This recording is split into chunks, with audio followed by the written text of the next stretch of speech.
Yes, very good morning, students. As you know that we are going on the second part of the economics of 12th class Indian economic development, and our first lesson is going on the Indian economy on the eve of independence. As you know that the British government's the first goal was to the only the exploitations of Indians, not the growth and development of the country. और उस समय भारत की जो अर्थव्यवस्था थी वो क्या उसके डायमेंशन थे, ये हमने आपको पढ़ाना शुरू किया था। इससे पहले वाले लेक्चर में मैंने आपको बताया था agriculture sector on the eve of independence.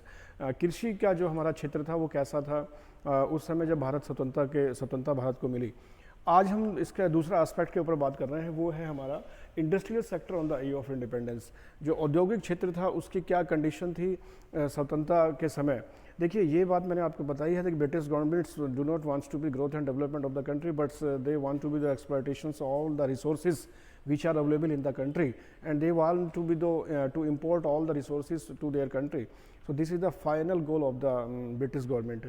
So आज हम डिस्कस करने वाले हैं the industrial sector on the I of independence. देखिए यहाँ पर सबसे बड़ी बात है हमारे पास जो अगर हम इंडस्ट्रियल डेवलपमेंट की बात करते हैं on the I of independence, इसको हमने दो भागों में यहाँ पर बांटा है। नंबर वन, अगर हम पूरे इंडस्ट्रियल सेक्टर को देखें, डिके ऑफ हैंडीक्राफ्ट, ये वो समय था जब भारत की अर्थव्यवस्था में जो हथकरघा उद्योग था उसका पूरी तरह से विनाश हो रहा था, डिके ऑफ हैंडीक्राफ्ट। और उसके मेन डायमेंशन ये थे। Number one, discriminatory tariff policy of the state. मैंने बताया the government tariff policy at the moment of pre independence was very bad.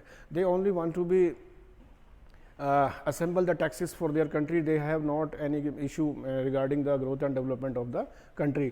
उनके पास ये वाला इशू नहीं था कि वो भारत का विकास हो या भारत आर्थिक विकास के पथ पे आगे बढ़े, बल्कि उनका टारगेट था भारत से ज़्यादा संसाधनों को वो एक्सप्लॉयटेशंस करें और अपने देश में भेजें। तो उनकी जो टैरिफ पॉलिसी थी, जो उनकी कर पॉलिसी थी, वो बिल्कुल डिफरेंट थी। Discriminatory tariff policy of the state. Number two, disappearance of princely courts. देखिए हमारे देश में अंग्रेजों के आने से पहले एक प्रिंसली कोर्ट होता था जहाँ पे नवाब होते थे, राजा होते थे, प्रिंसेस होते थे, एम्पीरियर्स होते थे। They always try to be boosting the craft industry. वे हमेशा बढ़ावा देते थे क्राफ्ट इंडस्ट्री को, लेकिन अंग्रेजों के यहाँ पर आने से, भारत में आने से वो सारा सिस्टम कोलैप्स हो गया और उन्होंने एक तरफा अपना राज किया। तो इससे क्या हुआ, जो हमारे हथकरघे थे या जो हमारे कुटीर उद्योग थे वो बुरी तरह प्रभावित हुए, क्योंकि पहले नवाब, राजा हो या प्रिंस हो, एम्पीरियर्स हो, वो परोक्ष या और अप्रत्यक्ष रूप से बहुत बढ़ावा देते थे हमारे क्राफ्ट को। Next one is competition from the machine made product. Definitely when the British government use the machine made product, they are cheaper and they are good. वो अच्छे भी थे। मशीन से जब हम किसी प्रोडक्शन करते हैं तो वो अच्छा भी होता है, उसकी कॉस्ट भी कम आती है। उसके साथ हमारे हैंडीक्राफ्ट इंडस्ट्री को कंपटीशन करना था जो बहुत मुश्किल था। तो ये था competition from machine made products से कंपटीशन मिला। न्यू पैटर्न ऑफ डिमांड, एक अब धीरे धीरे क्योंकि समय चेंज हो रहा था, डिमांड भी जो परिवर्तन रूप था, पहले जो क्राफ्ट की तरफ डिमांड थी वो धीरे धीरे चेंज हो रही थी, तो इससे भी बहुत ज़्यादा फर्क पड़ रहा था हमारे हैंडीक्राफ्ट इंडस्ट्री में।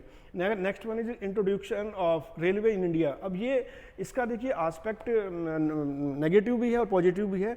1853 में Bombay to Thane first railway line चली, रेलगाड़ी चली, और इससे क्या हुआ कि जो हमारा हैंडीक्राफ्ट प्रोडक्शन था वो प्रभावित इसलिए हुआ क्योंकि प्रोडक्शन जो था इंडस्ट्री से वो एक क्षेत्र से दूसरे क्षेत्र में जाने लगा। तो उससे क्या हुआ कि जो हमारे जो लोकल हैंडीक्राफ्ट थे उनको ज़्यादा कंपटीशन में आना पड़ा, और ये नेगेटिविटी भी आई उनके साथ।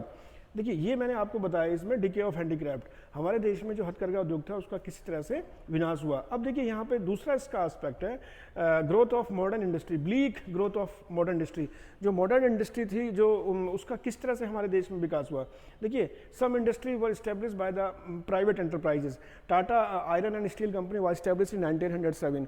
जो कुछ जो सेक्टर थे जहाँ पे प्राइवेट सेक्टर्स ने अपनी इंडस्ट्री इस्टेब्लिश की, क्योंकि प्राइवेट सेक्टर्स ने जब इस्टेब्लिश की तो इसका हमारे देश की ग्रोथ एंड डेवलपमेंट पे बहुत पॉजिटिव असर हुआ।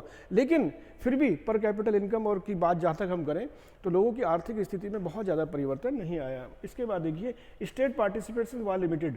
यहाँ पर बहुत इंपॉर्टेंट है दिस हेडिंग इज कि जो सरकार का जो पार्टिसिपेशन था वो बहुत लिमिटेड था।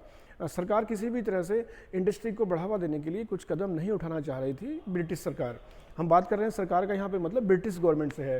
Next one is handicraft industry was systematical destroy, और एक मतलब बिल्कुल सिस्टमेटिकल तरीके से जो ब्रिटिश गवर्नमेंट थी उन्होंने हमारी हैंडीक्राफ्ट इंडस्ट्री को डिस्ट्रॉय किया। जैसे मैंने कल आपको एक चीज़ बताई थी कि जो हमारे यहाँ हमारा देश जो है कच्चे माल के लिए बहुत संपन्न देश था, तो उन्होंने यहाँ से जो कच्चा माल था उसको बाहर भेजा, अपने देश में भेजा और उसमें टैक्स नहीं लगाया, और अपने देश से बना हुआ माल हमारे देश में इंपोर्ट कर दिया, उसमें भी टैक्स नहीं लगाया। तो हमारी जो इंडस्ट्री थी डायरेक्टली और इनडायरेक्टली बुरी तरह से प्रभावित हुई। तो ये हमारा था इसका industrial sector on the eve of independence. So you will try to be understand all the aspects of this, and you will try to be also the answer of all the question which I will give you. So today I am concluding this industrial sector of eve of independence. Have a nice day. Thank you very much.